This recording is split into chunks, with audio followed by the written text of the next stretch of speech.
اعوذ باللہ السمیع العلیم العظیم الحفیظ بوجہ الکریم وسلطانہ القدیم من الرجس الخبیث المخبث الشیطان اللعین الرجیم وقبیلہ ونفخہ ونفسہ وہمزہ بسم اللہ الرحمن الرحیم۔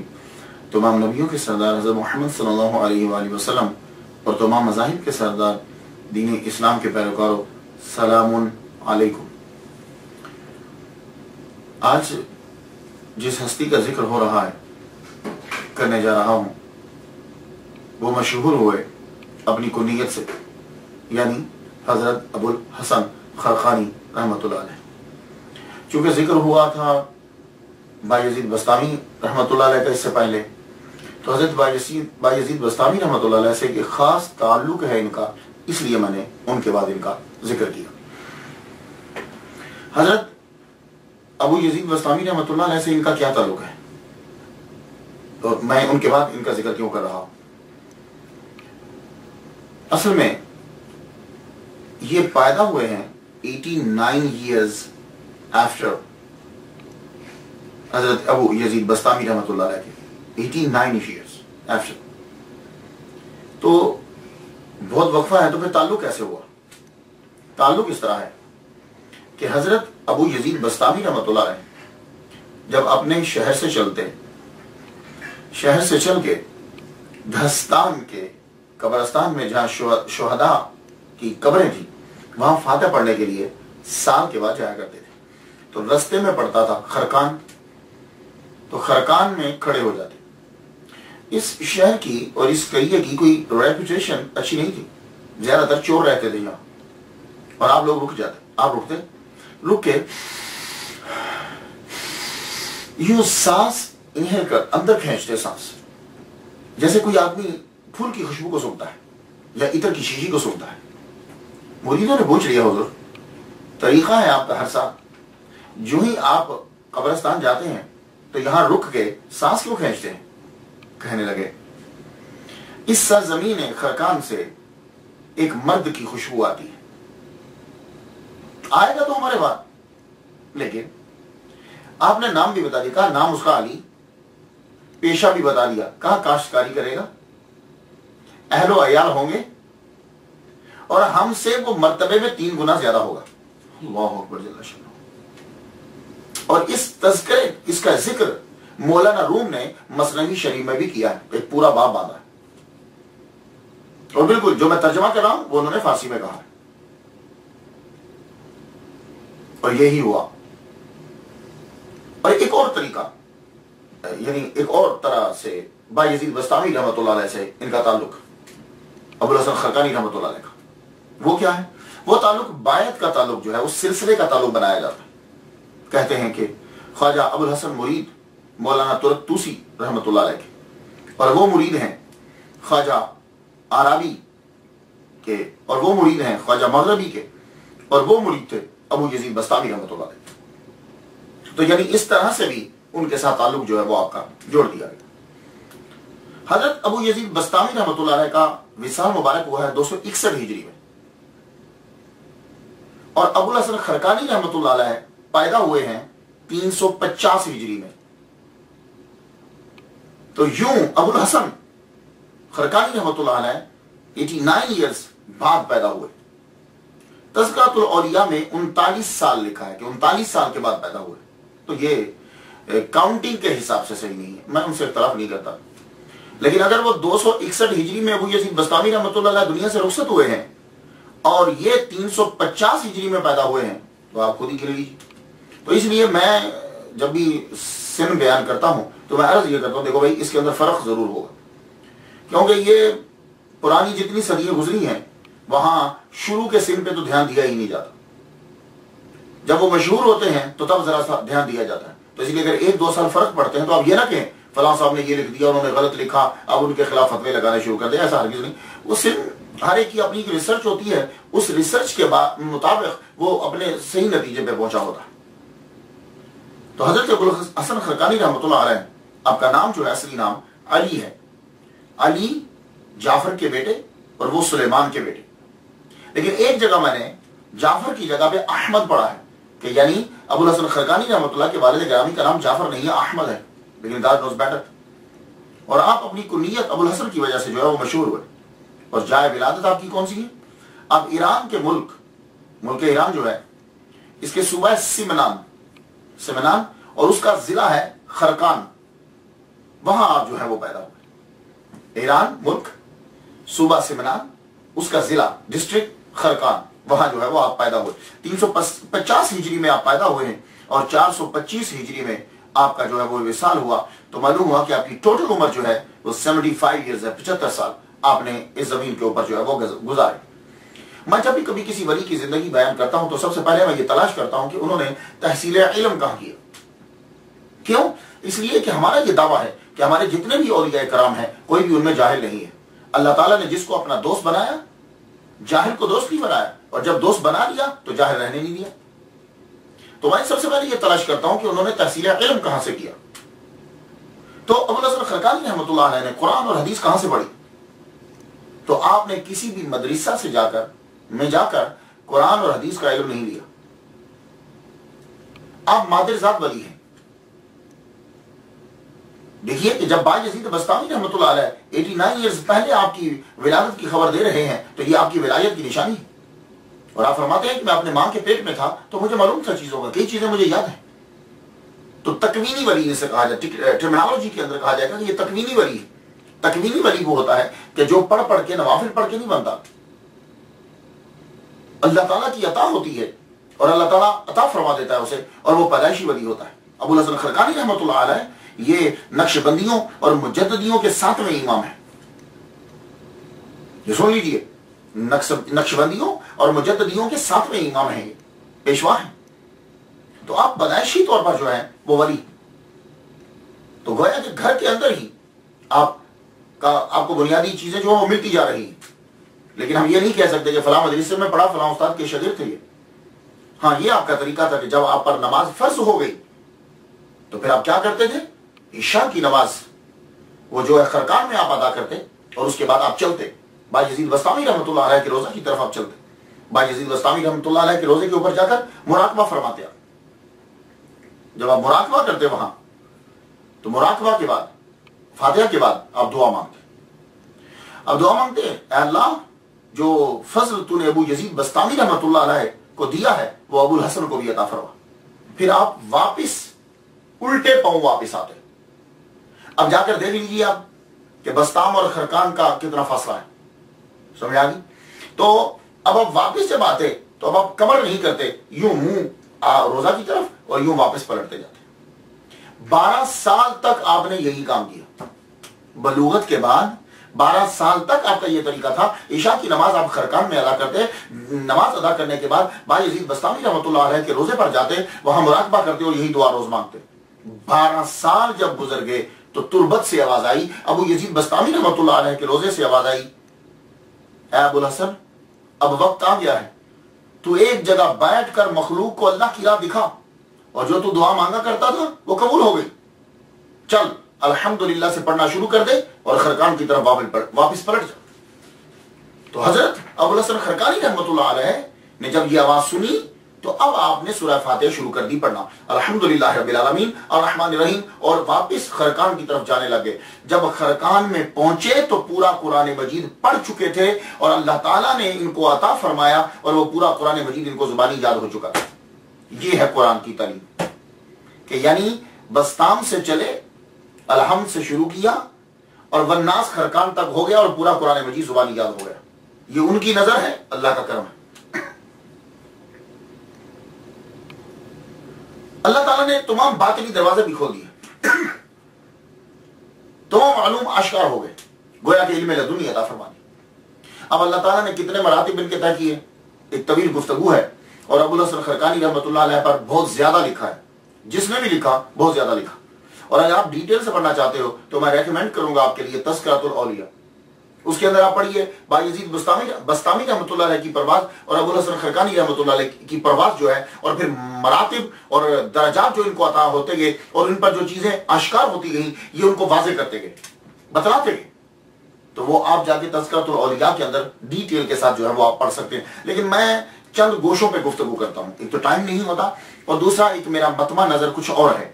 اولیاء کرام کے بارے میں جو بتانا چاہتا ہوں چیزیں، وہ چند چیزیں میں ان میں سے اسٹڈی کرنے کے بعد چنتا ہوں۔ اب دیکھیے تحصیل علم کے بعد دوسری چیز میں جو دیکھتا ہوں اولیاء کرام کے اندر، وہ میں دیکھتا ہوں توحید اور رسالت کے بارے میں ان کا کیا کنسپٹ ہے.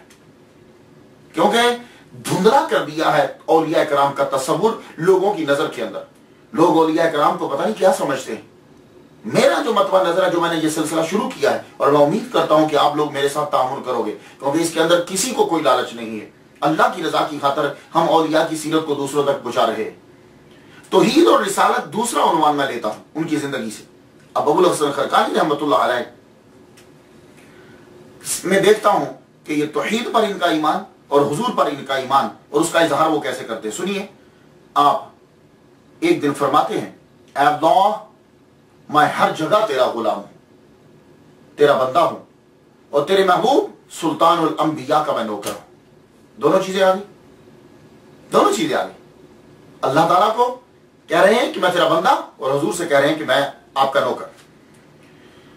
اور پھر ایک جگہ فرمایا ہر شے کی انتہا ہے، ہر شے کی انتہا ہے. بعض جگہ کہ مجھے ہر شے کی انتہا معلوم ہو گئی، لیکن حضور صلی اللہ علیہ وآلہ وسلم کے مدارج کی کوئی انتہا نہیں. یہاں وہ تسلیم کر گئے کہ محمد مصطفیٰ صلی اللہ علیہ وسلم سب سے افضل ہے. حضور کے مدارج کی کوئی انتہا نہیں، اور اللہ کی مغفرت کی بھی کوئی انتہا نہیں. تو یہاں خدا تعالیٰ کو غفور و رحیم تسلیم کر لیا. اور پھر ایک جگہ یوں اقرار اور اظہار کیا، اور یہ بالکل رسالت پر ایمان، مکمل ایمان. کہتے ہیں کہ ابو الحسن اس قافلے میں شامل ہے جس میں سب سے آگے اللہ ہے، پھر میرے سردار، میرے پیشوا حضرت محمد مصطفیٰ صلی اللہ علیہ وسلم ہے، اللہ کا کلام، سنت رسول، پھر صحابہ اور فقہائے اعظم، اور وہ لوگ بہت ہی بانصیب ہیں جو اس مبارک قافلہ میں شامل ہیں. یہ سنتے جائیے گا. اور جب ان چیزوں کو آپ سن لیں تو پھر کبھی کسی کی بات مت سنیے گا کہ اس نے کہا کہ میں یہ نو. آپ کہہ رہے ہیں کہ میرے قافلے کا سردار سب سے آگے اللہ پاک ہے، اور مخلوق میں اللہ کے بعد محمد صلی اللہ علیہ وسلم، پھر صحابہ کرام، پھر فقہ.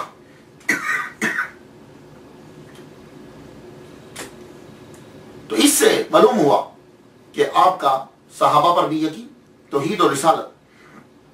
اور ایک دن فرمایا آپ نے، نہ میرا جسم ہے، نہ دل، نہ زبان، میری ان تینوں چیزوں میں اللہ ہی اللہ ہے. قل ان صلاتی و نسکی و محیای و مماتی للہ رب العالمین. ہر شے ہمارا جسم تک ہمارا نہیں، تینوں پر اللہ ہی اللہ ہے. فرمایا جس دل میں اللہ کے سوا کوئی اور ہو وہ دل مردہ ہے. یہاں سے پتا چلا کہ وہ فنا فی توحید ہے.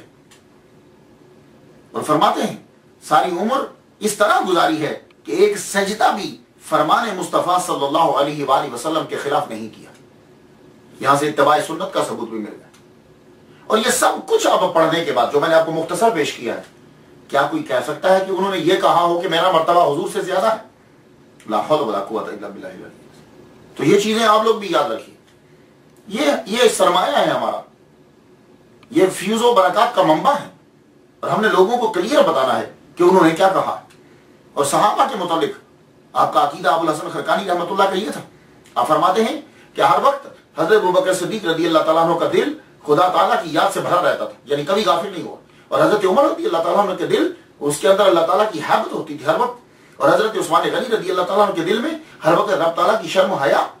اور حضرت مولا علی رضی اللہ تعالیٰ عنہ کوئی ایسا لمحہ نہیں کہ جب انہوں نے اللہ تعالیٰ کے نور کا مشاہدہ نہ کیا. لو، یہ انہوں نے چاروں صحابہ پر اپنے ایمان کو واضح کر دیا. اللہ تعالیٰ نے ان کو مقام عطا فرمایا. پھر یہ مقام ہے ولایت پر پہنچتے، بڑھتے بڑھتے بڑھتے بڑھتے بڑھتے عاجزی و انکساری، اللہ اکبر جل شانہ. اور یہ ایک اور بیسک چیز ہوتی ہے ولی کامل میں، وہ عاجزی و انکساری اس کے اندر ہوگی.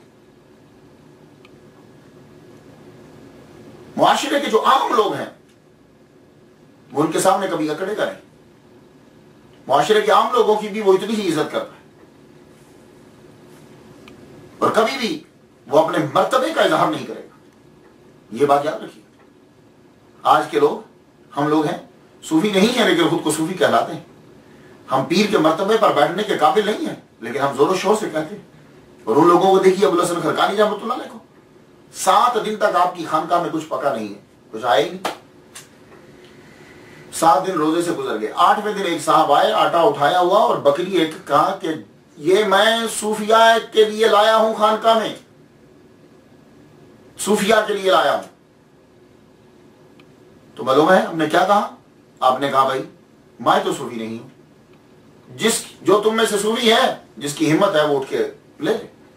اس شخص کو وہ دونوں چیزیں واپس لے جانا پڑے گی۔ یہ عاجزی و انکساری، 40 سال کے مجاہدے کے بعد آپ کا امتحان ہوتا ہے۔ یہ دولت، عورت اور شہرت، یہ 3 چیزیں ایسی ہیں جو انسان کو بڑے مرتبے سے نیچے گرا دیتی ہے۔ 40 سال آپ نے مجاہدہ کیا، اس کے بعد آپ کا امتحان ہو رہا ہے۔ کھیتی باڑی، ایک باغ بھی تھا آپ کا، درخت لگانے کے لیے زمین کو کھودا، نیچے سے چاندی نکل آئی، اس جگہ کو چھوڑ کے دوسری جگہ پہ پہنچے، اس جگہ کو کھودا، وہاں سے سونا نکل آیا، تو اس جگہ کو چھوڑا، آگے بڑھے، تیسری جگہ کھودنے لگے، وہاں سے ہیرے نکل آئے، ایک دم سے سجدے میں گر گئے، پروردگار عالم مجھے دولت نہیں چاہیے، یا اللہ مجھے تیرا فضل چاہیے، تیرا کرم چاہیے۔ یہ ہے ولی اولیاء کرام، مجھے تیرا کرم چاہیے۔ اور آپ کا مرتبہ، اللہ اکبر جل شانہ، مرتبہ آپ کا اتنا ہے کہ ایک مرتبہ ایک مرید نے آ کے عرض کی، حضور میں کوہ لبنان پہ جا کر قطب عالم کا دیدار کرنا چاہتا ہوں، مجھے اجازت دیں؟ آپ نے فرمایا جاؤ، میں تجھے اجازت دیتا ہوں کہ تم لبنان چلے جاؤ۔ کہاں تھے؟ خرقان میں۔ کہاں جانا ہے؟ لبنان میں۔ تو لبنان میں جا کے میں قطب عالم کی زیارت کروں؟ فرمایا کہ جاؤ۔ یہ بیچارہ کتنا سفر کیا ہوگا اس نے، خرقان سے، ایران سے لبنان پہنچا۔ لبنان جب اس جگہ پہ پہنچا، وہ پہاڑی تھی، وہاں دیکھا کہ سب بسب لوگ بیٹھے ہیں، آگے جنازہ ہے اور انتظار کر رہے ہیں۔ کہا جنازہ ہے تو پڑھاؤ؟ کہا نہیں، قطب عالم تشریف لائیں گے، ہر 5 نمازوں میں وہ آتے ہیں روزانہ، امامت وہی کرواتے ہیں، تو جنازہ بھی وہی پڑھائیں گے۔ انتظار ہو، یہ ظہر کا وقت ہے۔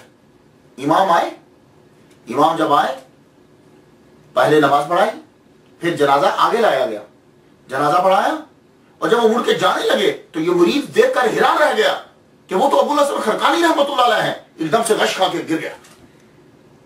جب ہوش آیا تو عصر کا وقت بالکل قریب تھا، عصر کا وقت قریب تھا، پھر اسی طرح صف لگی، یہ اگلی صف میں قریب بیٹھ گیا۔ جو ہی پھر وہ امام ابوالحسن خرقانی رحمۃ اللہ علیہ ظاہر ہوئے، نماز پڑھا کے جانے لگے تو دامن پکڑ کے رو پڑا، حضور میں شرمندہ، میں نہ تھی، مجھے کیا معلوم کہ قطب عالم میرا پیر ہی ہے، میں اپنے پیر کو چھوڑ کر میں دوسری جگہ پہ چلا گیا۔ آپ نے خاموشی سے کہا چپ کر جاؤ، میرے دامن کو پکڑو اور واپس چلتے۔ طے زمانی ایک دم سے خرقان پہنچے اور فرمانے لگے سنو، جب تک میں زندہ ہوں تم نے یہ بات کسی کو نہیں بتائی۔ یہ قطب عالم ہوتا کیا ہے؟ اب یہ اصطلاح ایک آ گئی، ایک نام آ گیا، تو بڑی تیزی کے ساتھ جلدی سے بتاتا جاؤں آپ کو۔ میں نے ابن عساکر میں پڑھا کہ 300 اولیاء، 30 ابدال، 7 اوتاد، 5 اقطاب اور 1 قطب عالم۔ پھر سن لیجیے، 300 اولیاء پوری دنیا میں، 300 اولیاء، 30 ابدال، 7 اوتاد، 5 اقطاب اور 1 قطب عالم۔ تو قطب عالم یوں سمجھ لیجئے کہ جیسے کسی ملک کا وزیر اعظم یا صدر ہوتا ہے، یعنی جو سب سے بڑا جس ملک میں ہے، تو وہ قطب عالم ہوتا ہے۔ اور قطب عالم کے لیے طے زمانی کوئی چیز نہیں ہے، یہ مسافت، یہ سفر کوئی معنی نہیں رکھتا۔ وہ چشم زدن کے اندر پوری دنیا کا سفر کر سکتا ہے قطب عالم۔ اب آپ نے دیکھا کہ 5 نمازیں یہ وہاں جا کے پڑھاتے ہیں لبنان میں، اور قطب عالم، اللہ اکبر۔ اور یہ بچپن میں بھی ایسا ہوتا تھا ان کے لیے، کبھی کبھی خرقان سے 1 سیکنڈ میں پہنچ جاتے تھے، بس آپ چشم زدن میں پہنچ جایا کرتے تھے۔ اللہ اکبر جل شان۔ اللہ تعالیٰ نے ان کو اتنا مرتبہ عطا فرمایا۔ اور ابوالحسن خرقانی رحمۃ اللہ علیہ چونکہ یہ نقشبندیوں اور مجددیوں کے امام ہیں، پیشوا ہیں صاحب، تو یہ سماج و قوالی ہے نا، نقشبندیوں میں نہیں ہوتی ہے، قادریوں میں بھی نہیں ہوتی، یہ چشتیوں میں زیادہ تر ہوتی ہے۔ ایک سلسلہ ہے تبلیغ کا، جیسا بھی اندازہ ہوگا۔ یہ سماج جو ہے ایک متنازع مسئلہ ہے، لیکن میں آپ کو بتا دوں ابوالحسن خرقانی رحمۃ اللہ علیہ جو فرمایا کرتے تھے کہ سماج کے ذریعے نہیں، تم قرآن کے ذریعے سے خدا کی تک پہنچو، تو قرآن پڑھنے کو بڑا ترجیح دیتے تھے کہ زیادہ سے زیادہ جو ہے وہ قرآن مجید کو پڑھو، اور فرمایا کرتے تھے کہ سماع اس کے لیے جائز ہے، قوالی اس کے لیے جائز ہے کہ جو عرش سے لے کر تحت الثری تک ہر شے کو ایک نظر سے دیکھ رہا ہو۔ سن لیجئے، یہ آج کی قوالی تو اس پائے میں پہنچتی ہی نہیں ہے۔ تو میں اس کی تشریح یوں کرتا ہوں کہ سماع مخصوص ارشادات، مخصوص آلات، مخصوص لمحات، مخصوص حضرات میں ہوتا ہے، بس۔ یہ تو قوالی آج کی جو ہے یہ تو فراڈ ہے، گانا ہے سراسر۔ وہ جو قوالی کیا بھی کرتے تھے نا، جو سماع جو جن اولیاء کرام کے سماع ہوتا تھا، ذرا پلیز اسے پڑھ لیجئے۔ وہ کیا ہوتا تھا؟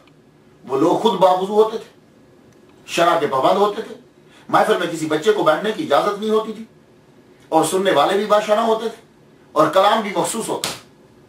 یہ کلام نہیں ہوتا تھا۔ تو آپ زیادہ تر ترجیح جو ہے وہ اسی کو دیا کرتے تھے۔ اور پھر ایک اور بات جو اولیاء کرام میں دیکھتا ہوں وہ یہ دیکھتا ہوں کہ میرا یہ یقین ہے کہ جو جتنا اللہ کے قریب ہوگا وہ اتنا ہی اس کے بندوں کی خدمت بھی کرے گا، اس کے لیے آسانی کرے گا۔ تو میں اسٹڈی کرتے ہوئے خدمت خلق دیکھتا ہوں کہ اس ولی کامل کے اندر یہ چیز، یہ صفت ہے، کیوں ہمیں آج کے دور میں یہ چاہیے۔ تو خدمت خلق حضرت ابوالحسن خرقانی رحمہ اللہ تعالیٰ کے اندر ہم اس چیز کو دیکھتے ہیں۔ تو آپ نے بھی خانقاہ بنائی ہے، لنگر خانہ کھولا ہے، اور ہر ولی کا یہ طریقہ ہوتا ہے۔ لیکن ابوالحسن خرقانی رحمۃ اللہ علیہ کا خاص جملہ سماعت کر لیجئے۔ اس کے اندر آپ فرماتے ہیں کہ 24 گھنٹوں میں کسی مومن کو جو تکلیف نہ دے گویا کہ وہ حضور کی محبت میں رہا ہے۔ یعنی رات اور دن میں کسی بھی مسلمان کو تکلیف نہیں دی تو گویا کہ وہ حضور کی محبت میں رہا، اور جس نے رات اور دن 24 گھنٹے کے اندر کسی لمحے بھی کسی مومن کو تکلیف دے دی، اس نے اس دن کی ساری عبادت کو ضائع کر دیا۔ اللہ اکبر جل شانہ۔ یہ ہیں ولی کامل جن کو ہم پیر کہتے ہیں۔ یہ ہیں کہ ایک مومن کو تکلیف دے دی تو پورے دن کی عبادت جو ہے وہ ضائع ہو گئی۔ تو فرماتے ہیں اللہ سے دوستی کا دعویٰ اس شخص کا جھوٹا ہے کہ جس کو اس کی مخلوق سے پیار نہیں۔ تم کہتے ہو کہ میں اللہ سے پیار کرتا ہوں اور اس کی مخلوق سے نفرت کرتے ہو، یہ دعویٰ تمہارا جھوٹا ہے۔ اور مہمان یہ بھی خدمت خلق میں آتا ہے۔ مہمان جب کسی کے گھر میں آ جاتا ہے تو حضرت ابوالحسن خرقانی رحمۃ اللہ علیہ نے یہ فرما دیا ہے کہ مہمان جب تمہارے گھر میں آ جائے تو سارے جہان کی نعم، یعنی جسے اردو میں نعمتیں کہتے ہیں، سارے جہان کی نعمتیں ایک لقمہ بنا کر اگر اس مہمان کے منہ میں دے دی جائے، یعنی اس کو پیش کر دی جائے کھانے کے لیے، سارے جہان کی نعمتیں، تو تب بھی حق ادا نہیں ہوگا۔ یہ ہے ولی کام۔ اس لیے ہم انہیں مانتے ہیں۔ اس لیے میں کہتا ہوں کہ if you want to change your life, listen and read the stories of friends of Allah۔ اس لیے میں کہتا ہوں کوئی چیز کلک کر جائے گی آپ کو، اس لیے شامل ہو جائیے آپ میرے ساتھ تاکہ ہم یہ پیغام آگے تک پہنچا سکیں۔ تقویٰ کے بارے میں پڑھا جاتا ہے، سنا جاتا ہے کہ تقویٰ ہے کیا۔ مختلف لوگوں نے مختلف تعریف کی ہے۔ حضرت ابوالحسن خرقانی رحمۃ اللہ علیہ کیا فرماتے ہیں؟ فرماتے ہیں کہ تقویٰ کیا ہے؟ اس طرح زندگی بسر کر کہ کرامن کاتبین کو واپس بھیج دے۔ اب اس چیز کو ذرا سمجھیے گا۔ اس طرح زندگی بسر کر کہ کرامن کاتبین، یعنی یہ دونوں فرشتے بیٹھ بیٹھ کے ان کی ضرورت ہی نہ رہے، واپس چلے جائے۔ اگر ایسا نہیں تو رات کے وقت ان کے ہاتھ سے دیوان لے لیں، اور اگر یہ بھی نہیں کر سکتے تو کم از کم یہ تو کرو کہ جب فرشتے واپس جائیں اللہ کے پاس تو یہ کہیں کہ وہ نیکی اس نے کی تھی۔ یعنی تیری زندگی اس طرح کی ہونی چاہیے، ضرورت ہی نہ رہے، ڈائریکٹ تیرا رابطہ اللہ تعالیٰ سے، اور اللہ تعالیٰ کا ہر کام تو کر رہا اور فنا ہو اس کی توحید کر۔ اور میں نے جو یہ ولی کامل پہلے دیکھے ہیں کہ جنہوں نے مومن کی طاقت کے اسرار کھول دیے کہ مومن کے اندر طاقت کتنی ہوتی ہے۔ ہم لوگ اپنے آپ کو کمزور سمجھتے ہیں، اس کی وجہ یہ ہے کہ ہم نے روحانیت کو چھوڑ دیا ہے۔ جب ہم روحانیت کے اندر آ جائیں گے، ولیوں کے پیچھے چلنے لگ جاتے ہیں، ولایت کے راستے پہ چلتے ہیں، تو پھر کیا ہوتا ہے؟ اب مومن کی طاقت کو ابوالحسن خرقانی رحمۃ اللہ علیہ کی نظر سے سن لیجیے۔ آپ فرماتے ہیں، ابوالحسن خرقانی رحمۃ اللہ علیہ نے فرمایا، کہتے ہیں کہ ایک مومن کو، ظاہر یہاں مومن سے مراد ولی کامل ہے، ایک مومن کو 40 فرشتوں کی ہیبت عطا کی جاتی ہے، یعنی اس کے اندر جو پاور ہوتی ہے وہ 40 فرشتوں کی ہیبت اور دبدبہ عطا کیا جاتا ہے، اور یہ ہیبت پوشیدہ رکھ دی جاتی ہے تاکہ بندوں کے ساتھ میل جول جو ہے وہ رہے۔ سب سے پہلے انہوں نے یہ سر کو کھول دیا کہ ایک مومن کے اندر 40 کم از کم 40.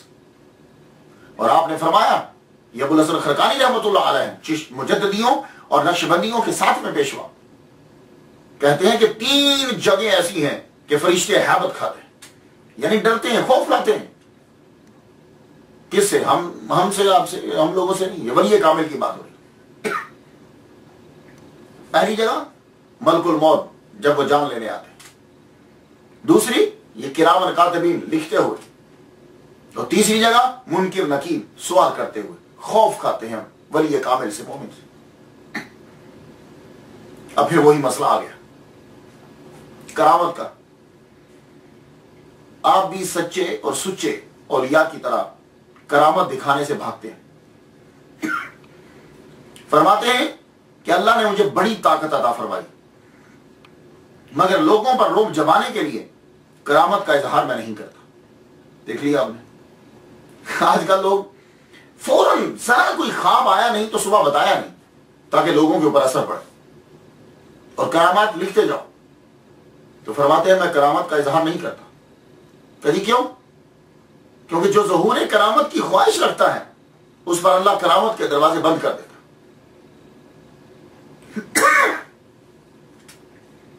مجھے ان کی سیرت پڑھنے سے ایک نئی چیز ملی. 700 ہجری کے بعد زیادہ یہ چیز دیکھی گئی. وہ کیا ہے؟ خضر علیہ السلام سے ملاقات کرنا. میں نے اکثر دیکھا ہے سیرت جب میں پڑھتا ہوں تو مریدین فل کوشش کرتے ہیں کہ پیر صاحب کی ملاقات کسی نہ کسی طرح خضر علیہ السلام سے ہو جائے. وہ ایک اعزاز سمجھتے ہیں. لیکن یہ واحد ولی کامل ہے کہ یہ تصور میں نے ان کے یہاں دیکھا. ایک آدمی 60 سال سے عبادت کرتا رہا، ان کا مرید ہے، اور ایک دن آ کے عرض کرنے لگا حضور میرا من چاہتا ہے، میں خضر علیہ السلام سے ملاقات کرنے کو میرا دل چاہتا ہے. تو معلوم ہے آپ نے کیا فرمایا؟ آپ نے فرمایا چلو تم نے ساری زندگی کی عبادت کو ضائع کر دی. وہ آدمی کیا کہہ رہا ہے، مرید کیا کہہ رہا ہے کہ میرا دل چاہتا ہے کہ میں خضر علیہ السلام سے ملوں. آپ نے فرمایا تم نے 60 سال کی عبادت جو تم نے کی ہے وہ تم نے ضائع کر دی ہے. اب اس کے ازالے کے لیے جاؤ، مزید عبادت کرو.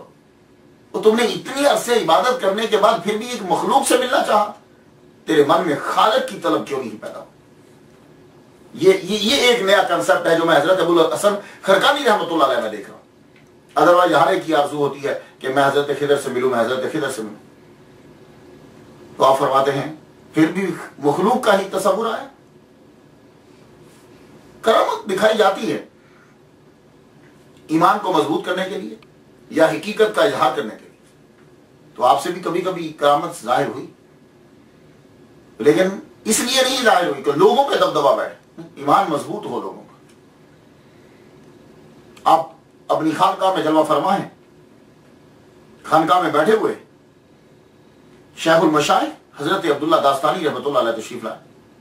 جب وہ خانقاہ میں آئے انہوں نے آتے ہی کیا کیا، مریدین بیٹھے ہوئے، ان کے سامنے تشت پڑا ہوا ہے، تشت ٹرے، اس میں پانی ہے. آپ نے یوں ہاتھ ڈال کے ایک مچھلی نکال دی. حضرت موڈ میں تھے، حضرت ابو الحسن خرقانی رحمۃ اللہ علیہ. آپ کے سامنے تندور چل رہا تھا جس میں روٹیاں لگاتے ہیں. آپ نے اس کے اندر ہی ہاتھ ڈال دیا. ہاتھ ڈال کے جب نکالا تو زندہ مچھلی. فرمایا کہ پانی میں سے نکالنا کوئی بڑی بات نہیں ہے، ہم نے جلتی ہوئی آگ میں سے مچھلی نکال دی. اس سے مریدوں کا ایمان اور مضبوط ہو گیا. ابو الحسن خرقانی رحمۃ اللہ علیہ کا نام آئے اور محمود غزنوی کا ذکر نہ ہو تو یہ محمود غزنوی کے لیے بہتر نہیں ہے. تو تاریخ کے کچھ اوراق جو ہے ان پر ظلم ہو جائے گا. محمود غزنوی اس کو بڑا شوق تھا کہ جتنے بڑے بڑے لوگ ہیں جیسے کہ ابو علی سینا، اسکالرز بڑے بڑے، یہ میرے دربار میں رہیں. اس نے قاصد بھیجے حضرت ابو الحسن خرقانی رحمۃ اللہ علیہ کے پاس کہ ان سے جا کے کہو کہ محمود غزنوی آپ کو ملنا چاہتا ہے اور آپ میرے دربار میں تشریف لائیں. اور یہ بات محمود غزنوی کو معلوم تھی، یہ اسے معلوم تھی کہ وہ میرے دربار میں نہیں آئیں گے. تو کہنے لگا جب وہ یہ کہیں کہ میں نہیں جاتا تو ان کے سامنے یہ آیت پڑھنا،